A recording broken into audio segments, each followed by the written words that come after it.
Good evening, everyone. Thank you for being here. We're going to reconvene the meeting tonight, public session.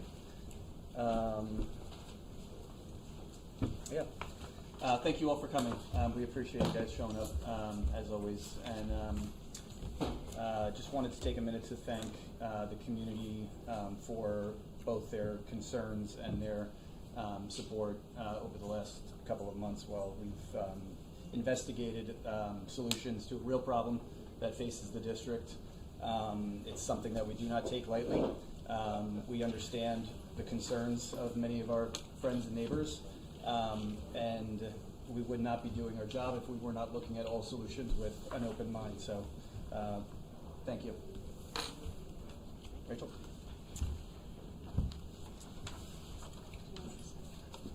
Yes. Motion to accept the draft minutes of the... Second. Thank you. All in favor? Aye. Okay. Starting us off, our ex officio student board member, Louise Jacobs. Welcome. Hi, it's so good to see everyone. We've definitely had a lot going on in the high school over the last few weeks before break and this past week. The week of January 19th, students had midterms exams, and I think it went well for everyone, which was good. Students in grades 9 and 10 completed National History Day projects and showcased them on January 28th. And the top 3 projects from each category are advancing to the regional competition.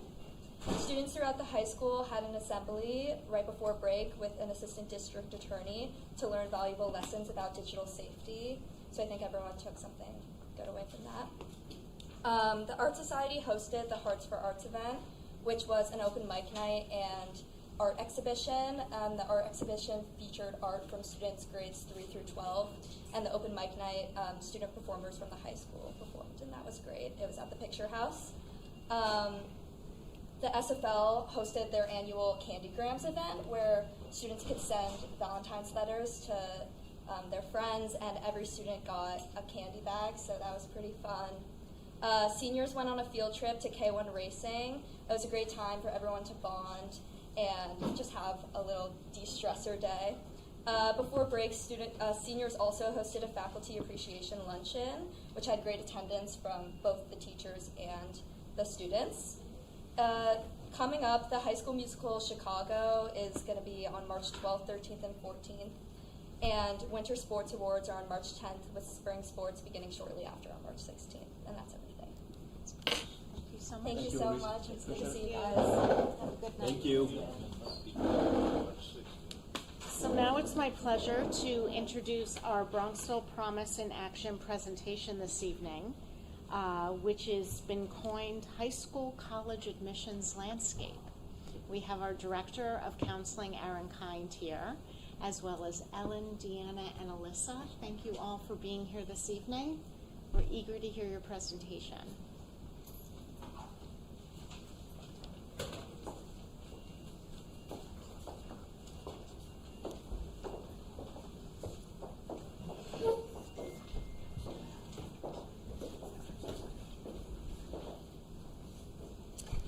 Thank you for the introduction, Rachel.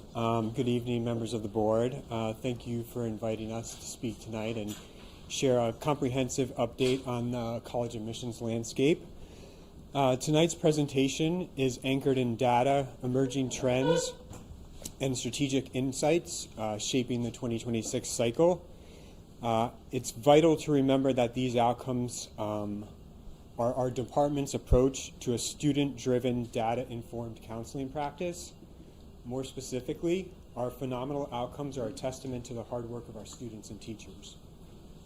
College counseling, we'll get to that in a second. College counseling is one of the many hats we wear throughout the academic year, and we fully recognize it as a role of paramount importance in our district. To that end, the team is relentlessly proactive. We are not just observers of this industry, we are active participants who constantly monitor the shifting market. We engage in targeted and intentional professional development and consistently meet internally as a team to refine our post-secondary programming. One of the department's commitments to the community is to provide best-in-class college counseling, programming, and resources. With this commitment in mind, I'm going to turn it over to Alyssa to provide a sense of some of the shifts and changes we've seen over the past few years. Okay. Good to see you all. I'm Alyssa Levy. I'm one of the high school counselors. And I'll start with just sort of outlining some of the key shifts over the past 5 years. I feel like every single conversation we've had with every admissions officer over the past 5 years, describes the cycle as unprecedented. There's been a lot going on in the landscape of college admissions. So taking us back a bit and thinking about 2020 and the COVID pandemic, right? Testing centers shut down overnight effectively, which really started this mass adoption of test optional policies. And students who may not have tested well prior to that point now had the opportunity to apply to more selective schools. Really, standardized testing stopped being sort of that universal gatekeeper and gave students the option to apply to schools that may have looked differently the year prior. So thinking ahead, through 2021 and into 2022, test optional really becomes the norm. What was once temporary really starts to look permanent, and the majority of colleges at this point remained and still do remain test optional. But what was also happening simultaneously, and in part due to this, was that applications were surging, admit rates were dropping, and of course then selectivity increased amongst these schools. Students were applying to more schools because there was less perceived downside really, and virtual visits were still very much in vogue, right? It was what was prior to COVID was you saw a school and then you applied to it. Now with the just advances that schools are putting into their virtual options, that really increased. And then sort of in the background, but then very quickly in the forefront, MIT reinstates its testing requirement in 2022. And this was really an important signal from a highly selective STEM institution that there's value in these tests. And so everyone sort of took a second look at it. And we really sort of thought about the predictive value of testing and what that means for students. In 2023, then just make things, even more crazy, the Supreme Court ends its race-based admissions policies, so that's absolutely now in the forefront. And colleges, again, must sort of adjust how they build not only their classes, but think through how they continue to build diverse classes. And holistic review becomes even more central. Holistic review being a buzzword, meaning thinking about every single part of the student in the application, personal essays, student voice and lived experience, extracurriculars, and of course geographic and socioeconomic context all become that much more relevant. So admissions at this point really becomes more nuanced and context driven, also more complex. 2024, there's like a whole sort of pushback for highly selective schools to think about requiring test scores, Dartmouth, Brown, Yale, Harvard. And the reason for that is something that we'll be covering on the next slide. There was a lot of data after the fact found as to the value, of these tests. That sort of brings us to 2024-25, this broader recalibration. Additional highly selective schools, Princeton, Cornell, jump on board, and really then becomes what is seen as sort of a new equilibrium that emerged for more data-informed but still holistic counseling. So that leads us to where we are today, more competitive, more data-driven, and obviously a still evolving college admissions landscape. And we as a team are sort of following the lead of all of these changes and just trying to be as prepared, as reactive, and also as sort of on the offensive as possible in tackling this and advising our families. So just quickly, if you're interested, there's a 2025 Harvard study that researchers basically analyzed a ton of admissions and transcript data from Ivy plus colleges. So that's all of the Ivy League schools plus UChicago, Duke, MIT, and Stanford to assess how well SAT and ACT scores as well as high school GPA predicted success of students in first-year college performance. And what those key findings really showed was that test scores strongly predicted first-year GPA. High school GPA was actually far less predictive than they would have thought about success on campus, and predictive power was consistent across demographic groups. So all of that information was then referenced by schools like Brown, Caltech, Dartmouth, Harvard, Yale, etc., in thinking back to what a test optional policy or a testing policy meant for them in the current time. But all is to say, this is all emerging, evolving. Of course, the schools that we just named are, of course, the highly, highly selective echelon of schools. But it'll be interesting to see how this starts to sort of move and trickle down to potentially other schools as we move into the next process and after that. So with that, Can I just ask? Of course. What approximate percentage of schools are still test optional? I mean, of the, let's say, of the colleges that our students apply to.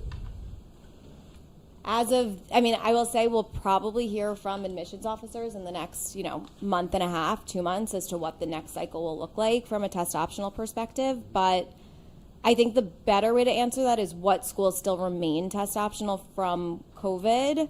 And I would say a majority. Yeah, a majority. Really? Yeah. Because I note I know you can't, no one can see it. Zoom unless in, you have right.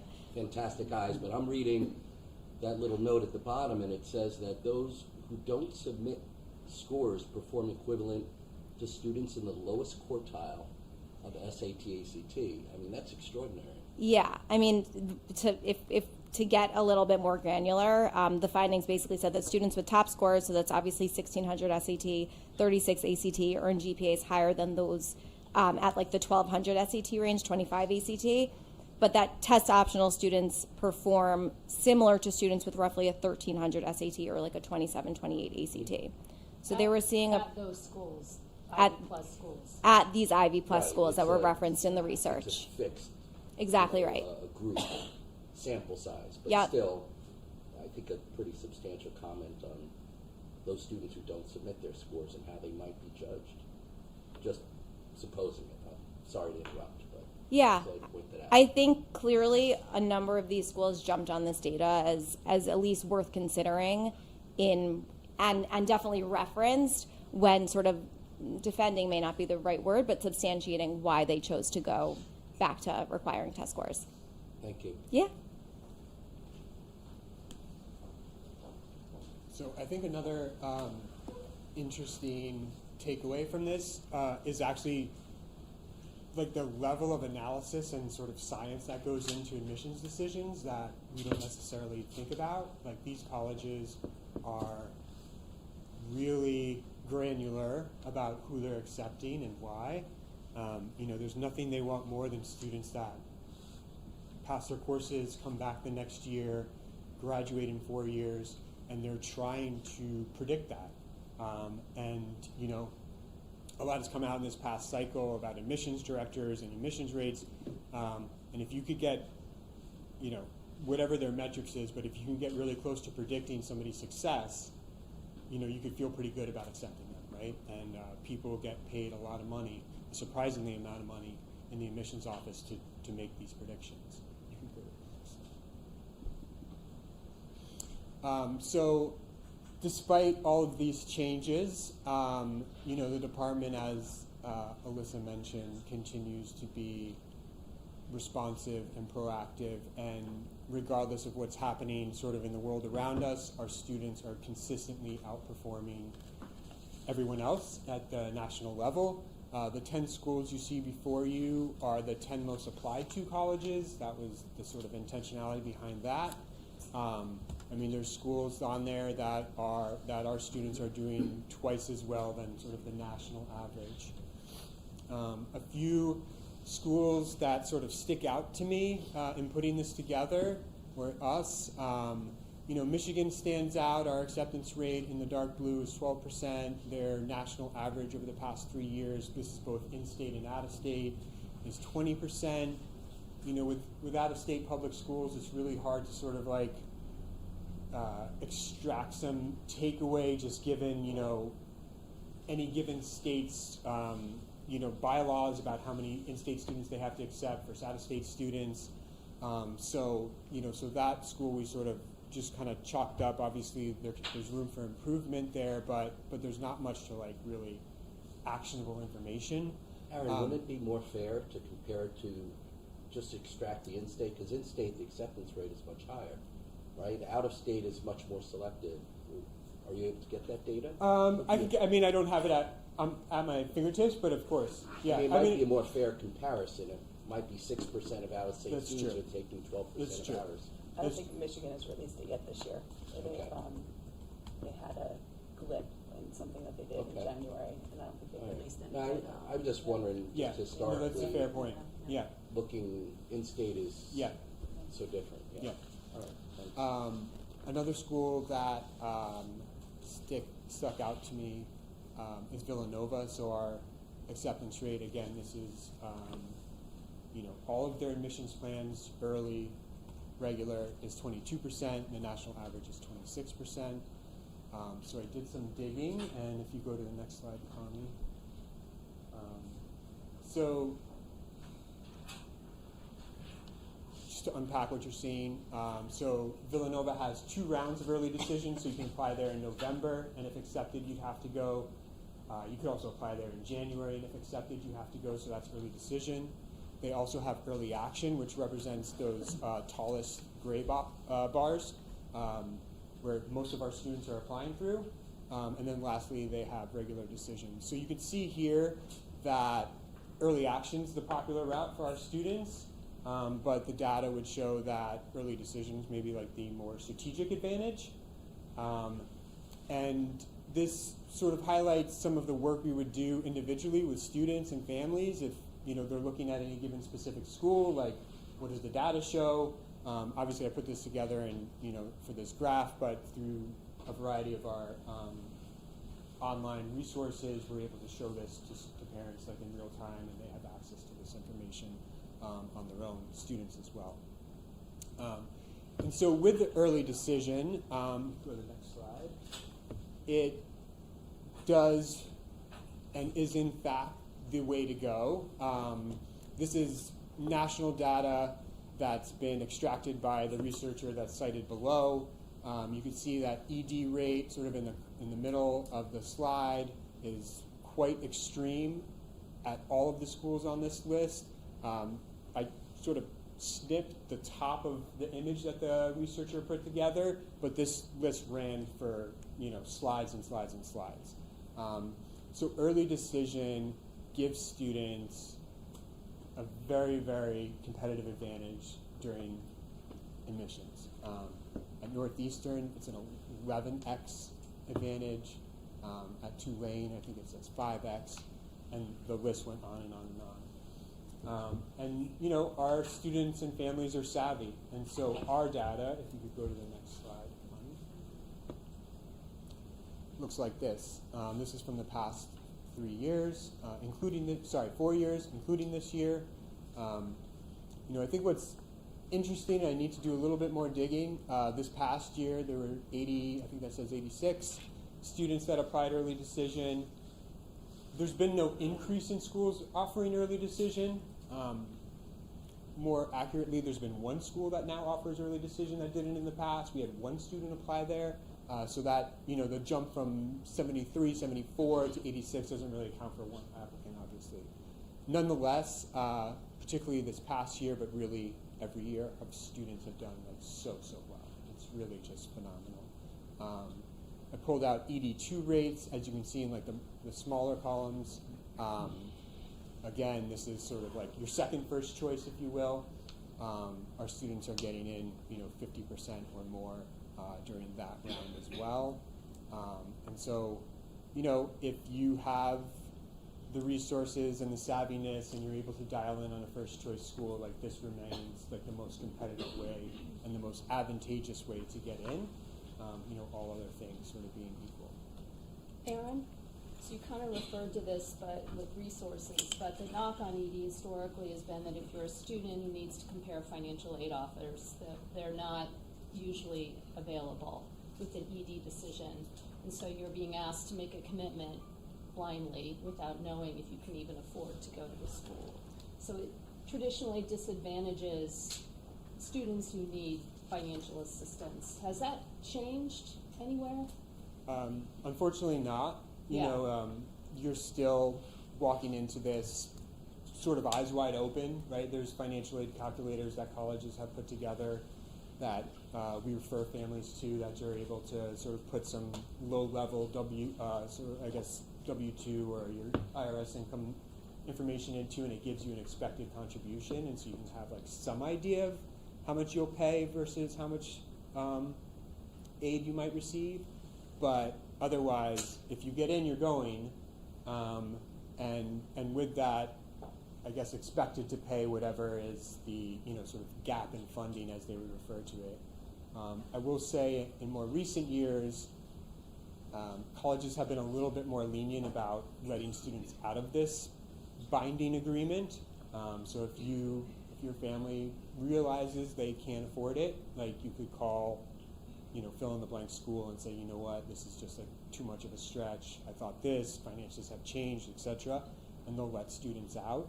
There was like a fairly popular article that circulated of a school doing that, or a family doing that at a high school out in Colorado. But it happens. Okay. But nonetheless, comparing financial aid packages, if that's something that you need to do going into this process, you should not necessarily apply for the decision.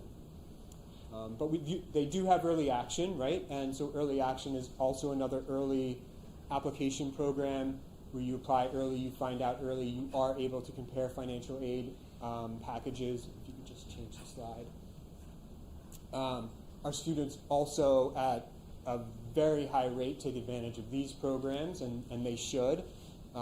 Early action is sort of very much becoming a new regular decision. You could see the application numbers growing. This year we're like tracking towards over 400 early applications. The outcomes are still a little in flux. I was talking to a student and asked them if they heard back from a school, and the student was like, I haven't even checked, so we don't have like a full picture just yet, and I didn't want to represent data that wasn't entirely up to date and accurate. But nonetheless, our numbers are growing, our acceptances are going up. Again, just like really strong signs across the board. What's the average number of schools kids are applying to or did apply to this year? I don't have the numbers for this year, but I would say it's like, 8 something, low 9, like on an average. So 8, it has 8, come 9. down a little. Yeah, it has. Okay. To a little bit of Alyssa's point, following COVID, where students were just like applying everywhere, and we quickly realized, they quickly realized that you're not going to get into everywhere. The numbers came down a little bit. We're going to transition a little bit to trends here. You can go to the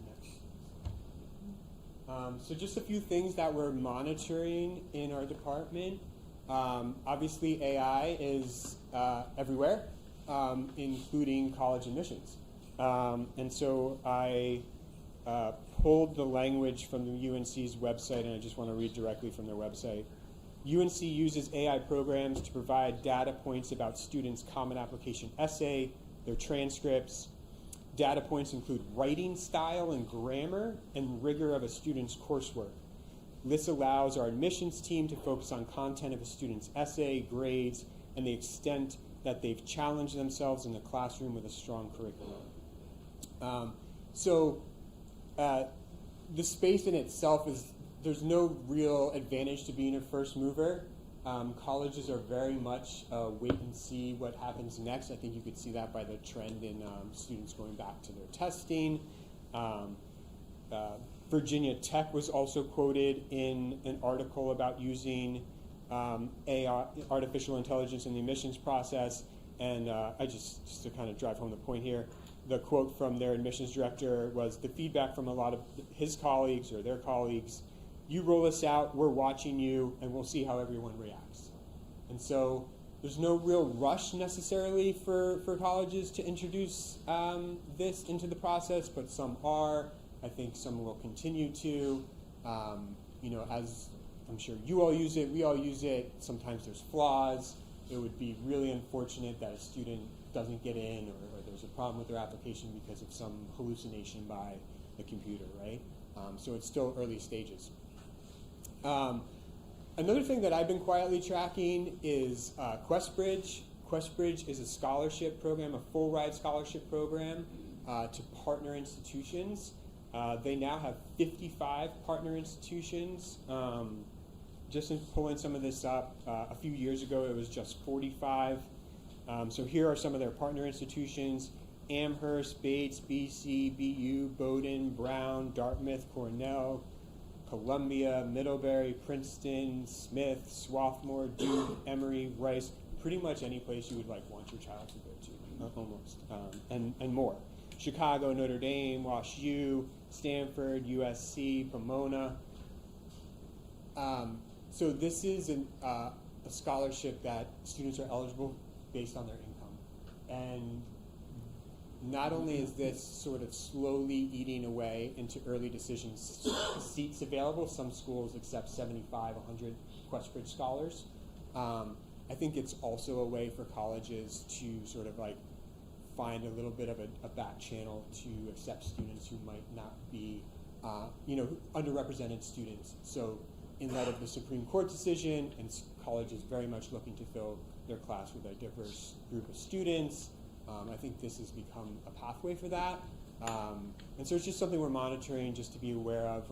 The colleges announces there's a Questbridge, they're a Questbridge partner, their availability of early decision seats are going to go down to just normal people. The enrollment cliff is very much upon us.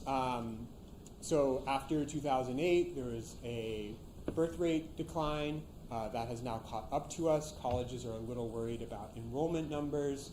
On one hand, you could say, oh my God, there's less high school graduates, so application numbers are going to go down. It's going to be easier to go to college, to get into college. I think actually quite the opposite. It's going to create a funnel to the more established, more well-known, reliable, financially sound institutions, and I think it's going to continue to just be as hard. And then lastly, so colleges are savvy. There's a number of schools. I was just, Vanderbilt is also in this list. They just bought some real estate in New York. They're creating satellite campuses. So, if you could think of, your tuition dollars at one campus, but then find a way to expand to 4, 5, 6 campuses, you can capture more money, capture more students.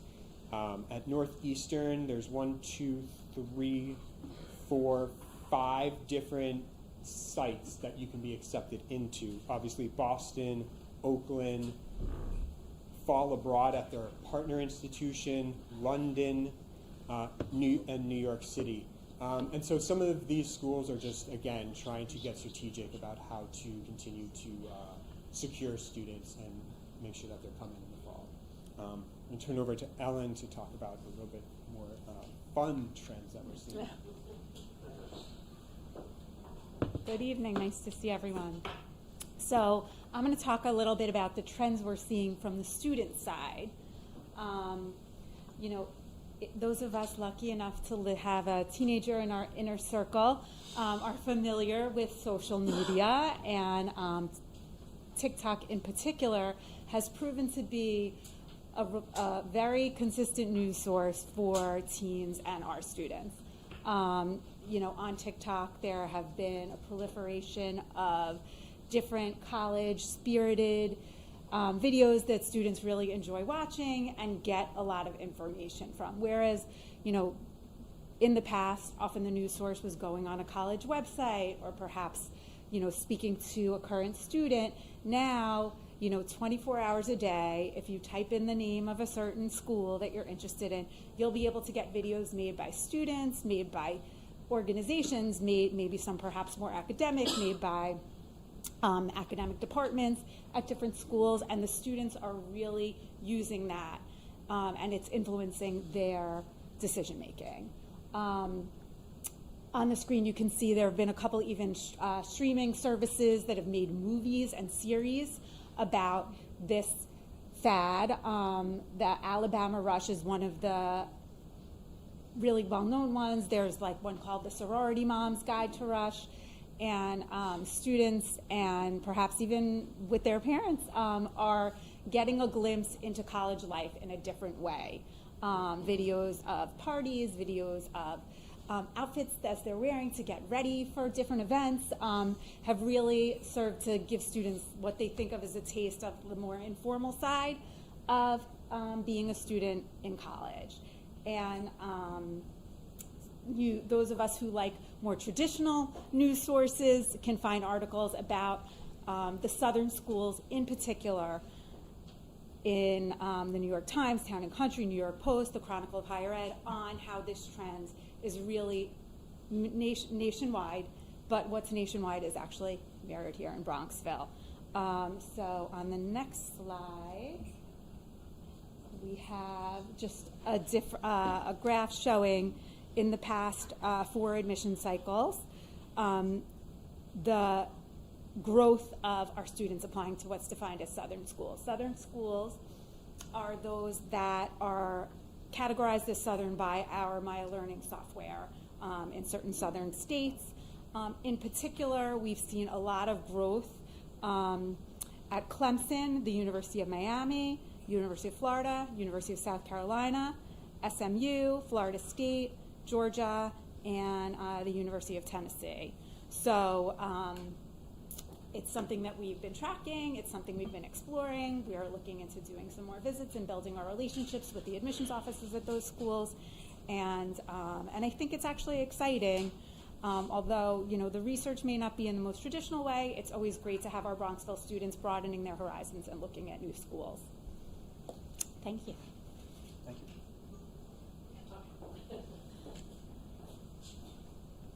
The next slide. Hi everyone, I'm Deanna Hudson-Jake. I'm one of the high school counselors. I'm just going to talk about what makes Bronxville awesome and unique, which are many things in relation to the Promise specifically and what our department does. So we have many unique assets to our program to make sure our students are supported in the college process. Within the past couple of years, the structure of the department has changed. We now have a designated 9th grade counselor, and our team who's here, we have split caseloads of grades 10 to 12. With smaller caseloads than many public schools in the county, we have the ability to provide students with even more individualized support and classroom support, directly impacting their access to college counseling. Similarly, within the past couple of years, thanks to the Bronxville Foundation, we've been able to access College Kickstart, which several other top-tier high schools in the tri-state area also offer to their students and families. This program allows our students to check how balanced their college list is. The program is able to label a college based on data, Bronxville-specific data, if it's a likely school, a target reach, or unlikely. And it can help families find additional likely schools for their students with a targeted college search feature, among many other things that students and parents are accessing. Over the past couple of years, we've partnered with college admissions counselors to host application-specific workshops for students applying to certain areas or programs such as Canadian schools, which are rising in popularity, schools abroad, specifically in the UK, and the University of California application system to help support our students for those unique application processes. Over the past 2 years, we have partnered with the English department, in which they have taught a mini elective offered to seniors in the fall to help support students in the college essay writing process, whether it's Common App essays or supplemental essays. Our students have found this course to be extremely beneficial. In addition to having their individual counselor kind of look at their essays, so it's just another awesome support that we have at our school. We as a department ourselves, we've taken advantage of attending numerous professional development opportunities, such as college conferences, webinars, and college tours. We want to make sure we're on top of cutting edge trends in the admissions process, as we kind of spoke to at length, in addition to building strong connections with admissions counselors. For example, as a department, we were able to visit Princeton University this year, and next month I'm actually going to a counselor conference at Colgate University. And lastly, this upcoming fall, Ms. Diaguardi is going to teach a once-a-cycle course in civil discourse for students in grades 11 and 12. In addition, these students will work towards earning a civil discourse credential through a third-party organization called Close Up. I mentioned this to illustrate one of the many ways our curriculum is evolving, and it further differentiates our students in the college admissions process. And then Erin will wrap us up.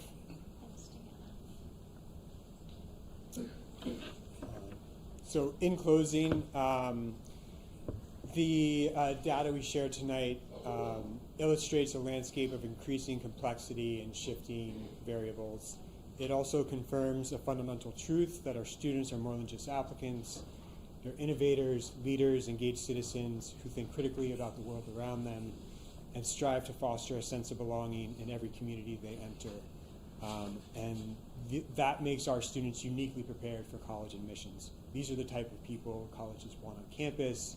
These are the type of people you probably dormed with on campus in your days, and these are the type of students we have. I see no reason why this won't continue. Our students are highly desirable during the admissions process. They, as you heard in previous months, they get into college, they're very well prepared to thrive there, and I know they thrive well beyond their college years. We appreciate your time. We definitely appreciate your support, and we are happy to answer any additional questions you have. I just want to thank you guys. That was a fantastic presentation. I think one of the things that we're fortunate in the school and in the community that makes us unique, you touched on it earlier in the presentation, Erin, was that around 2020, when the trends started to shift sort of away from the way that we've always looked at academic excellence with standardized testing and advanced placement exams, and we didn't follow that trend, even though that was kind of the popular thing to do, and you guys stuck with it, and that's greatly benefited our students. Yeah, agreed. I mean, our students, following COVID, it was truly hard to find a testing center, but throughout all those changes and policies from different institutions, the students were always seeking to take tests and knew that, and we sort of knew that it was a differentiator in the admissions process, and they were on board with that. Well, you've kept them competitive on data points that admissions officers have to look at, so thank you. Of course.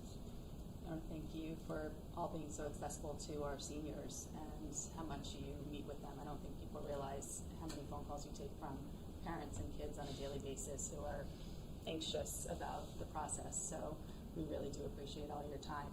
And I'm very curious to see what the 15% increase is this year in ED1 acceptances. I think that's a great statistic for our school, and curious to see how this, why. But thank you.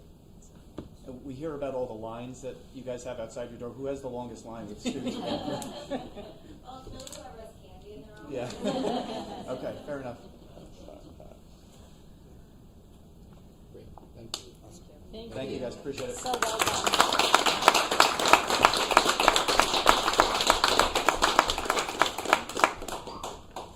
Please feel free to get on with your evening. We appreciate that you've taken the time to be here this evening and to share this important information with the community.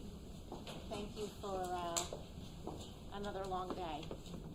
Thank you for having us. Thank you. Thank you. Come safe.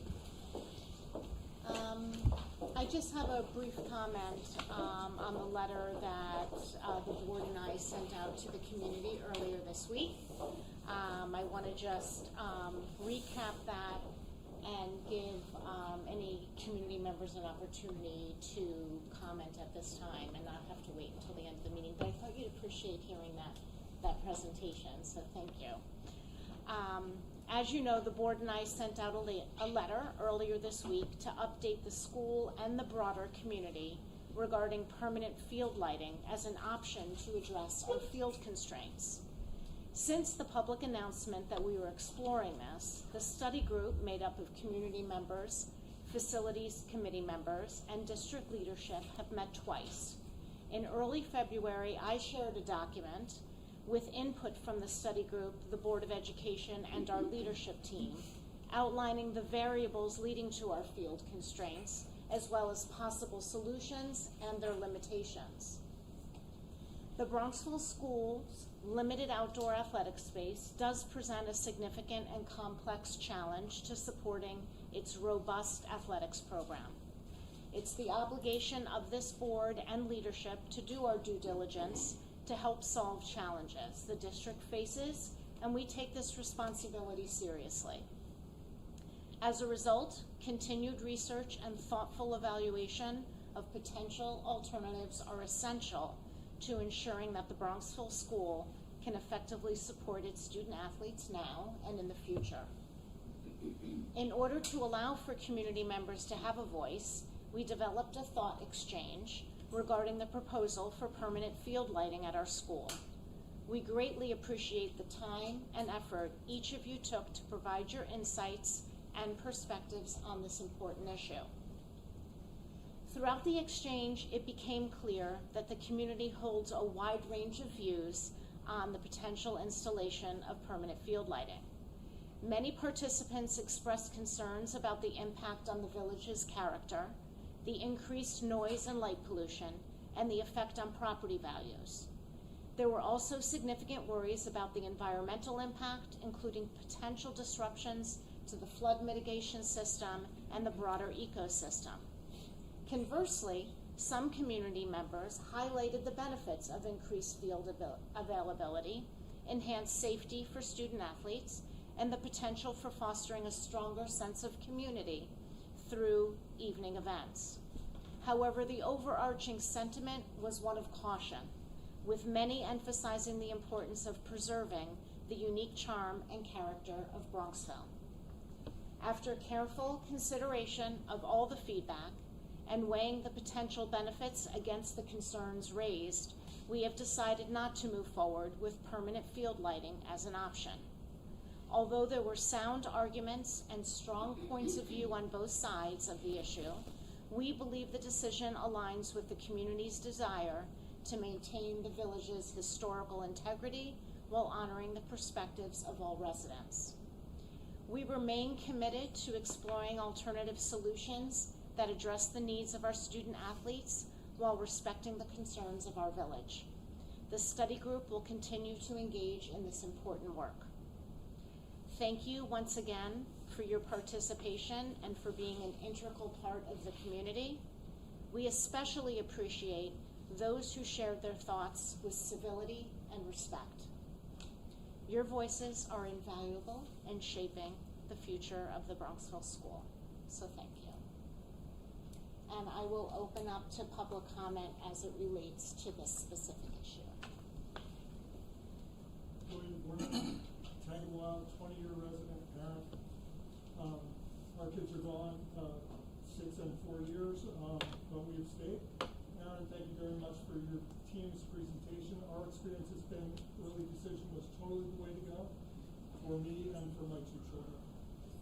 Early this past weekend, I sent a large packet of information to a front-page reporter at the New York Times and invited them to watch tonight. At the time, the thought, noise, not talked about much, was #1 on the thought exchange. Then Tuesday, there was this historic third, really fourth, decision in 20 years not to pursue permanent stadium lighting. So I did again correspond with this New York Times reporter who has local roots. And they wrote back, they appreciated the update and mentioned how they knew the fields and had warm memories of pond-field baked treats. While I identified myself in our interactions as William, I was addressed back as Bill, implying a fair amount of research had already been done both to my credibility and the permanent and temporary field light spike. Please know that the eyes of the world, quite literally, are upon you. Thanks. Anybody else? Michael Secondo, I live at 17 Field Court. And thank you to the board and administration for listening to many community members who raised concerns about the impact of the school field lights, including after dark noise and increased traffic and pollution and light pollution. And this would have had on residents and the historical character of the village. And we do appreciate the care that you've given the issue. And the proposal has been advanced, as Bill was mentioning, this, a number of times, and it's strongly been opposed three separate times, I thought in my mind. Many hope the matter is settled in their minds. And for the sake of clarity, this might be my question, is for the sake of clarity and certainty for residents, Can the board confirm there's no intention to bring school field lighting back for consideration following the upcoming budget vote in May? So that's the Yeah, we question. can confirm that, Mike. So you can confirm that We don't plan on bringing this back up after the budget. Okay, great, thank you. Thank you. Thank you very much. Thanks for your concern on this.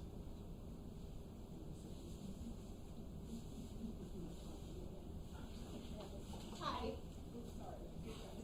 I'm Amy Brown. I have 3 children that have 2 are still at the Bronxville school. The third is in college. None of my kids played on the lights on the fields, except for this 6th grade football. But they were tennis players, and they spent, because the school does not have tennis courts, and the village courts are unable to be used for matches, they were only able to host 2 matches.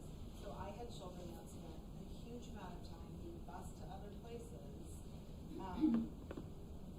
rather than playing here. But since this has come up 3 times in the past, the lights, I'm sure it's going to come up again in the future.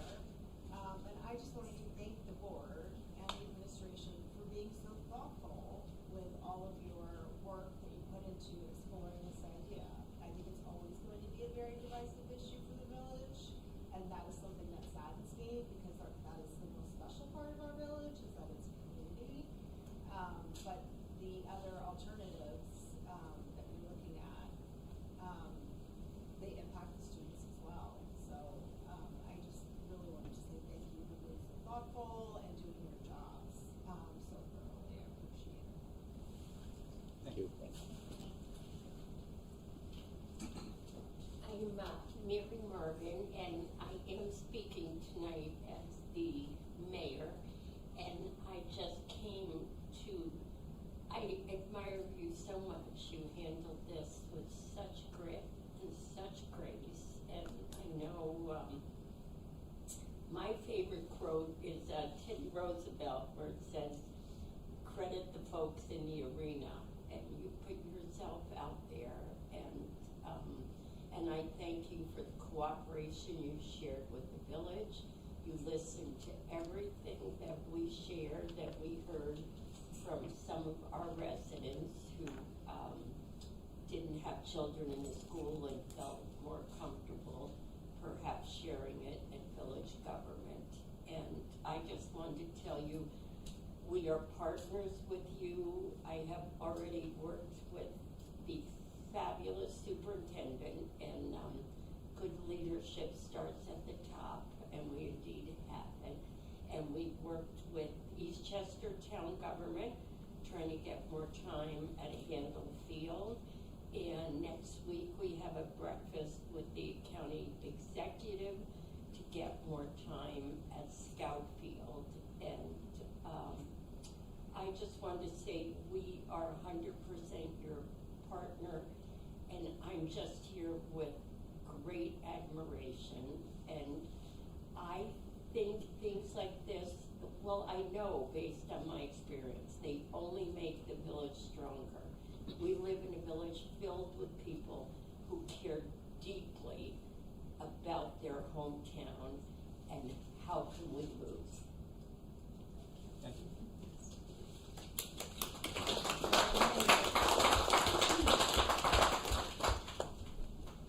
I mean, no one's going to speak after that, right? Okay. Thank you so much for attending and for being such an integral part of the process. Thank you.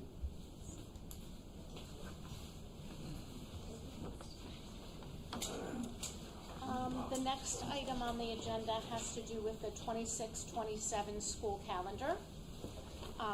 We didn't receive much feedback after our last presentation last month. As you recall, this is a very tight calendar. We do need 186 teacher days, 182 student days, and we have Labor Day falling as late as possible on September 7th. We also have a teacher contract that only allows for 2 superintendent days prior to Labor Day. So having said all of that, the remaining challenge was where we could have 2 more superintendent's conference days. And what we decided to do, so we weren't negatively impacting on instructional time, was to have 2 half-days, one in February and one in April. But what we were very cognizant about was that the elementary school has half-days already for parent-teacher conferences, both in the fall and in the spring. 3 in the fall, 3 in the spring. So I did ask Dr. Tween and Ms. Laitman to take a look at that to see if for 1 year they could cut back on those parent-teacher conferences half-days so that the total number of half-days for the elementary school with these additional superintendent conference days didn't exceed what they typically do. And they got it done. So they will be communicating to the elementary parents in their Pony Express tomorrow about the half-days and what that will look like next year. So we thank you for that and for accommodating especially our working parents. So that is our calendar for next year, and we are looking to adopt it this evening. Happy to take any questions. Any questions?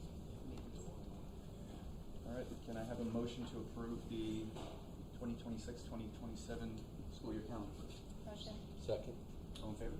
Aye. Great, Thank thank you. you.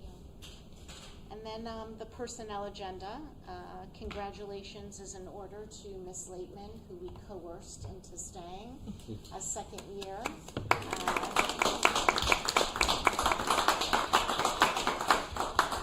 The feedback on the playground has been very positive.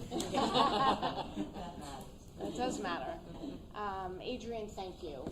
You have made such a strong partner and team with Michelle, and you both have brought precisely what the elementary school needed. So that can continue a second year. We're relieved, we're thrilled, and I know you've been getting that feedback from the faculty and staff. So that is on tonight's agenda. And then we have a teacher aide, a new teacher aide as a result of a resignation. We have what we think is the final spring roster. It looks full right now, which is great. Thank you, Anthony. And an unfortunate piece of news, although we are happy for him, our treasurer, Albert Corvino, will be resigning. He's been here a short amount of time, and yet his impact has been tremendous.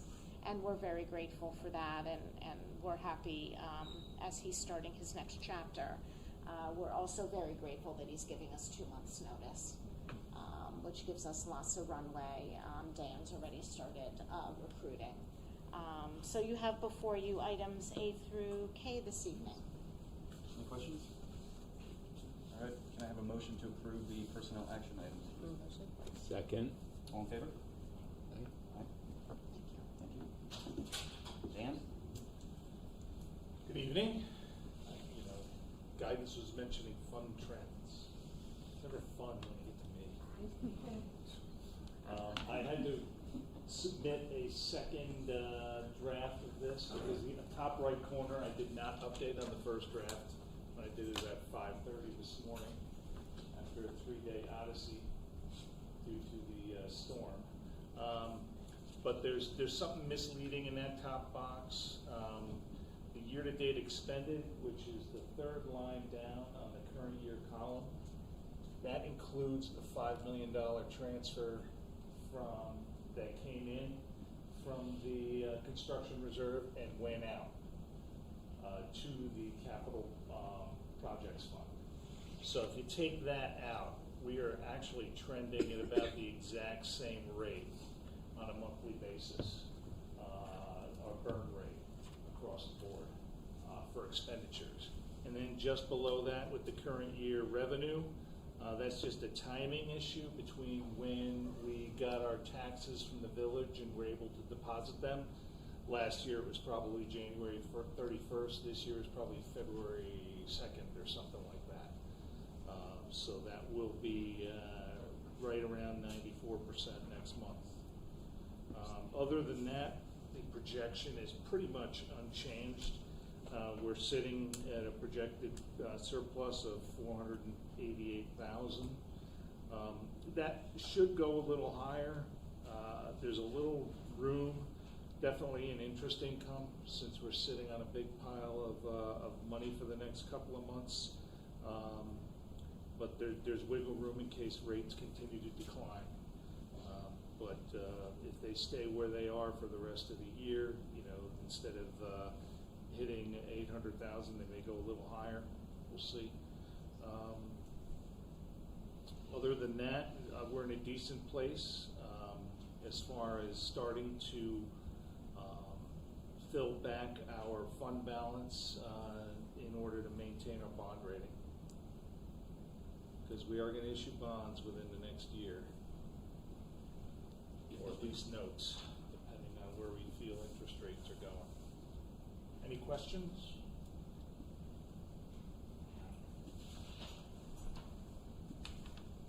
Let's see. I also have a little feedback on our Saturday morning budget workshop a few weeks ago for 2026-2027 budget development. And we are, next slide please. Can we start the slideshow?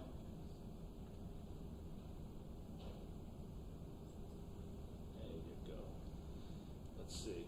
We're through the data collection and planning process, which began in October, and over the next 2 months we will respond to the feedback from that meeting.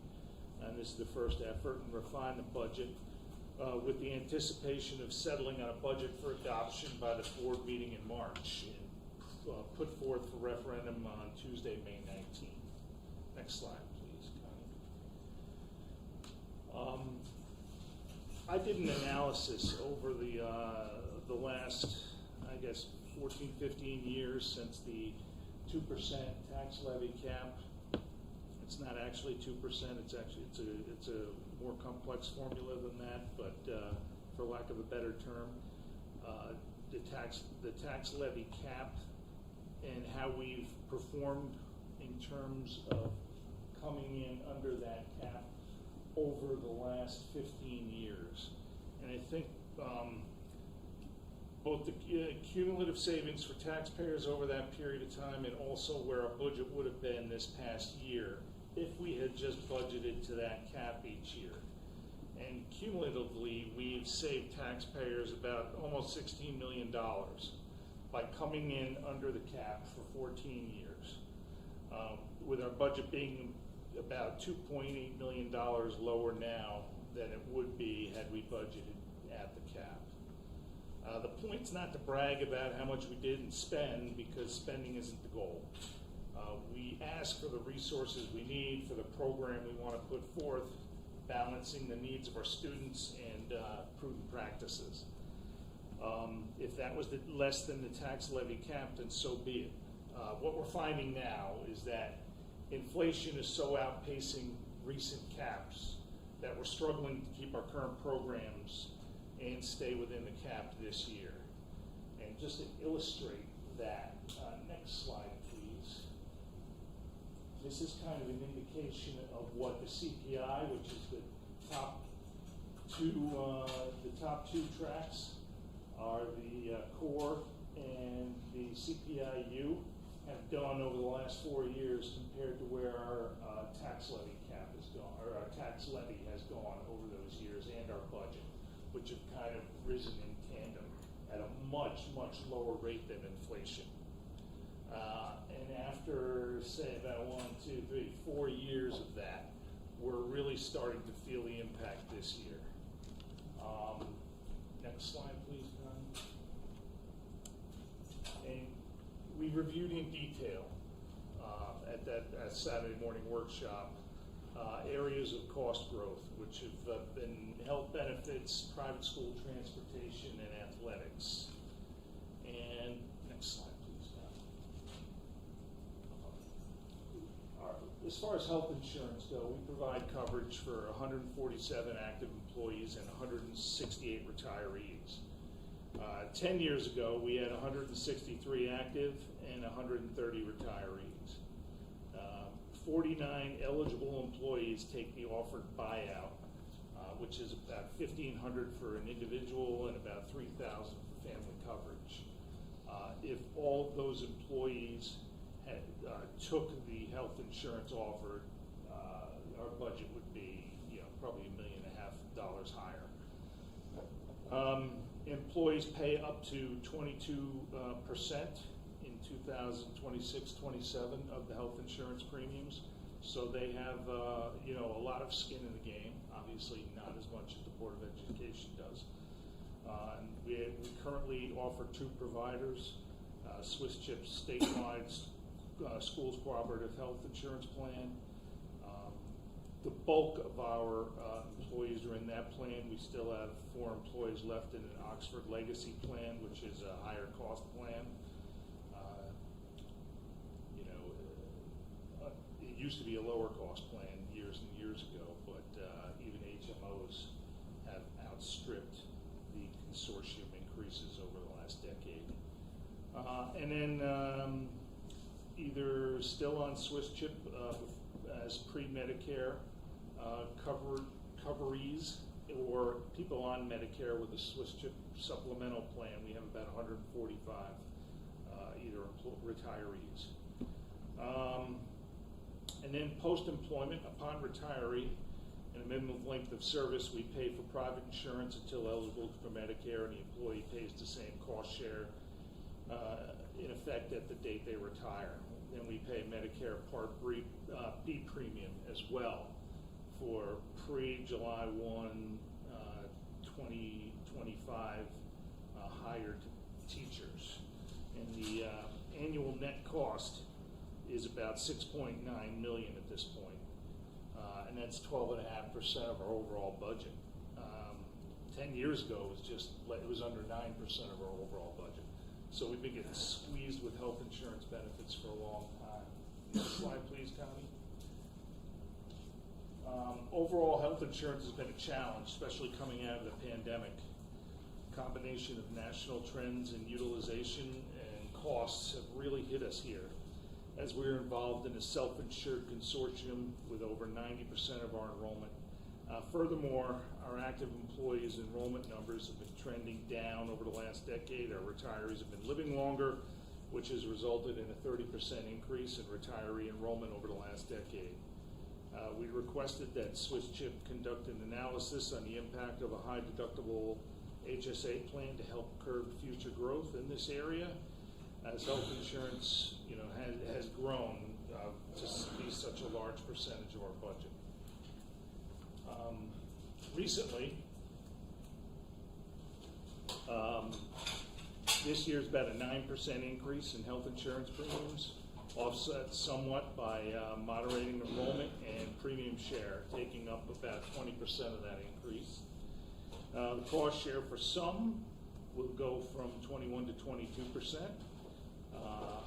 And as I mentioned before, employees hired after July 1, 2024 will no longer be eligible for Medicare Part B reimbursement in certain bargaining groups, and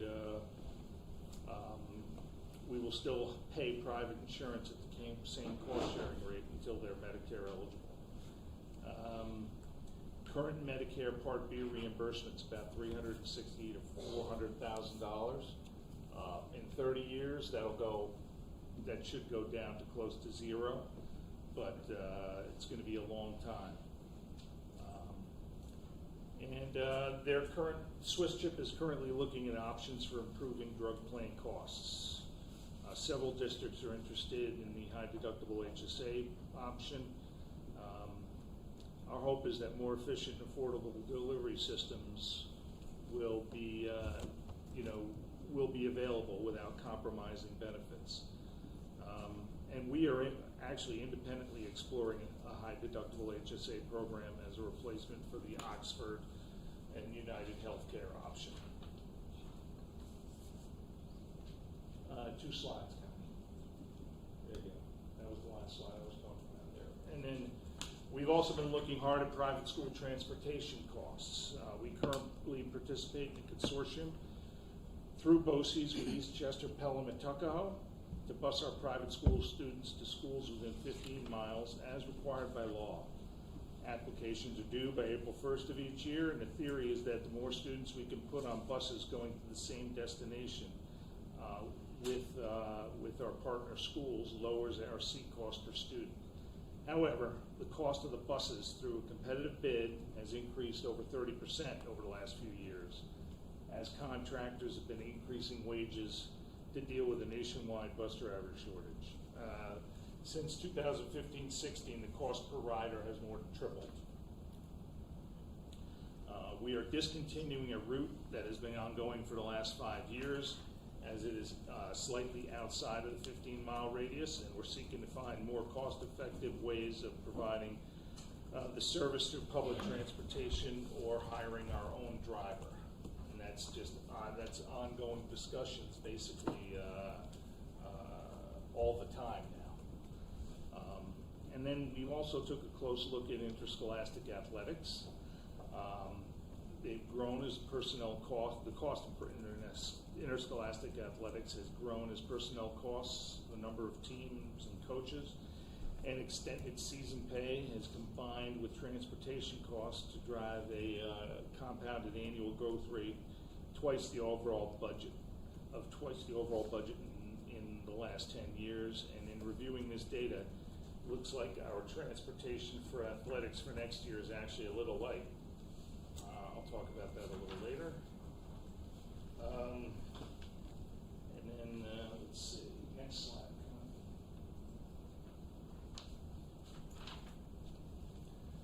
So at the end, when we went into that meeting, our budget was at about $57 million, which was a 3.5% tax levy increase. Our calculated tax levy cap is 1.94%. Budget was over the cap by $769,000. We have some new information. We reviewed reduction options across each school and interscholastic athletics, including course offerings and class sizes to reach the cap that were unpalatable at this time. It would have been a substantial reduction in the program that we provide our students. And unfortunately, I'm recommending some further upward adjustments on the expenditure side and on the fund balance allocation side of the revenue reduction as we get a few months deeper into the current school year and are seeing some emerging trends. And those were the not fun trends that we're seeing.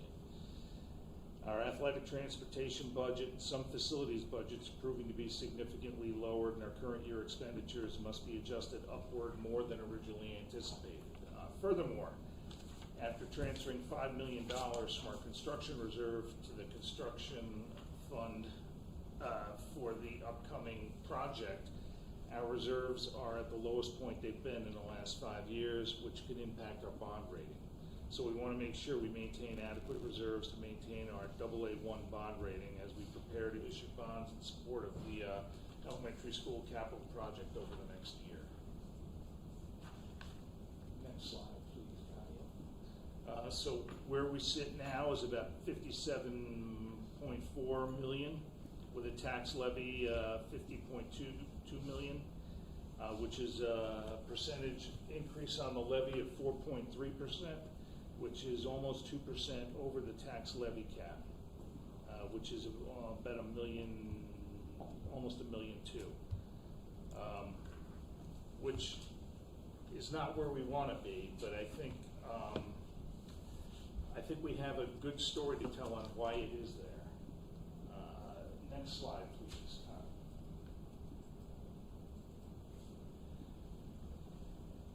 Inflation from 2021 to 2025 increased 18 or 20%, depending whether you look at the core CPI or the CPIU, just in those 4 years. The Bronxville budget and tax levy rose 7% for the budget and 8% on the tax levy over those years. For the first time in the 13-year history of the tax levy cap, the Bronxville budget as it stands now will require a supermajority for approval.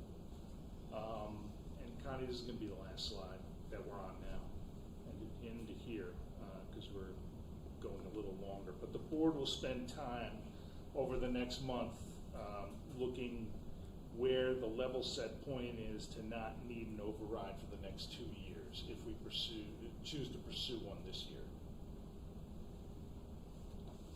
So that'll set us up for our next workshop, where we'll look at projections and strategies to either reduce the budget or find the right spot where we feel comfortable moving forward. Dan, have there been other schools that have done overrides recently? Sure. Many of the schools that we compare ourselves to have already done either an override over the last few years or in some cases multiple. Got it. And Dan, would you say that was mostly because of the inflationary environment, or a I combination? would say yes, absolutely. We're kind of constrained in that we don't get much wiggle room on our assessment roll side. So our cap is going to be in the 2% range just about every year, regardless of what inflation is. Back when inflation was 9%, or we were our budget was and tax levy was at 2%, and we could handle it at that point. We're getting to the point where there's no more room to cut without significantly impacting program. And prior to the tax cap, was it 12, 13 years ago it went in place?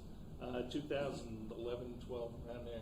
Had we seen significant increases? No, we were prior to that. Prior to 2000, the 2000s were significant increases. Since 2009, we've been between. We actually reduced it 1 year, but we've been between 0 and 3% just about every year. Mm-hmm. Yeah. So just to be clear, we would be looking at significant programming cuts in order to achieve a balanced budget this year, unfortunately. Correct. Within the cap. Within Yeah. the cap. Well, I think that there might be some things we can look at, but certainly cutting programming would not be ideal. We have a question. Sorry. Just the 60%, is that of the residents, or is that of the board, or what does that mean? I don't know. The voters. Oh, the voters, so it goes Yeah. back to the voters. Yes, exactly. And if they don't approve our it, budget's then usually it's fine. passed 4-1, 5-1. So, we get that 60%, we get 80% on an annual basis, but needing it is a different dynamic. People's alarms go off. And if we don't get it, then we have to propose another budget. And if that fails, be it an override or not, if that fails, we're limited at the tax levy for the prior year, which would just be decimated the school. Have any districts in the last, you said that there are districts that have done the override in recent years, have any districts seen their budgets defeated? Yes. Not so much recently. I think back probably about 10 years ago when districts first tried, it was much more difficult. Okay. But the inflationary environment back then was not what it is now. Right. So I mean, in recent, I'm saying maybe in the last 2 or 3 years. In Westchester, not many have been defeated. Okay. At all. Recently. So it's a not fun trend. Thank you, Dan. Yes, thank you, Dan.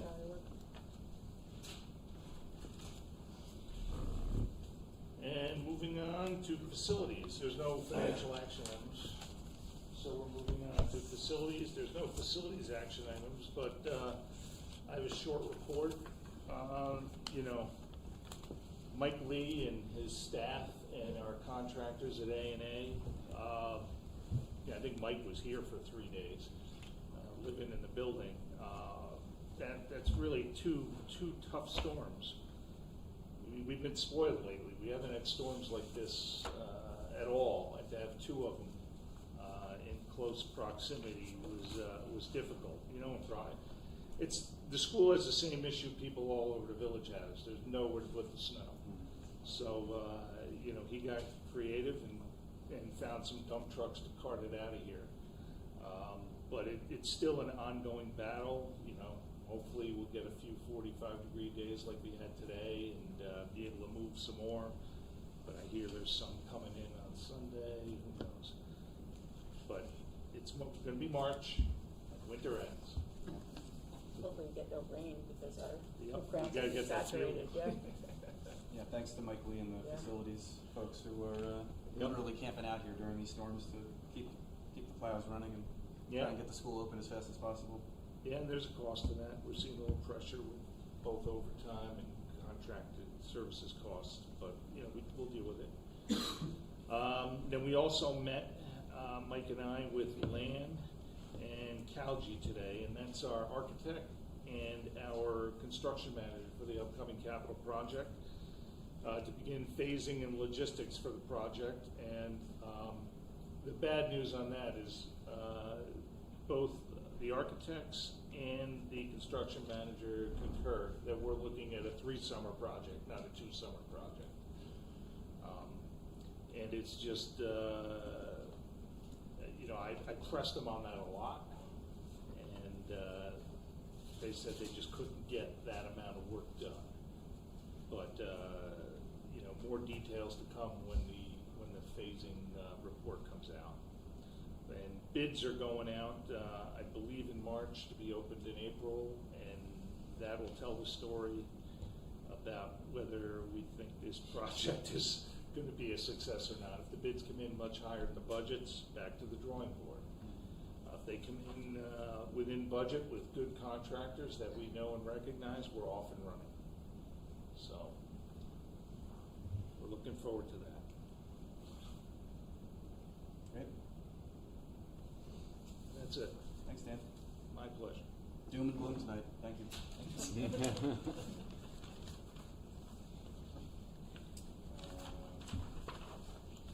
Any other action items?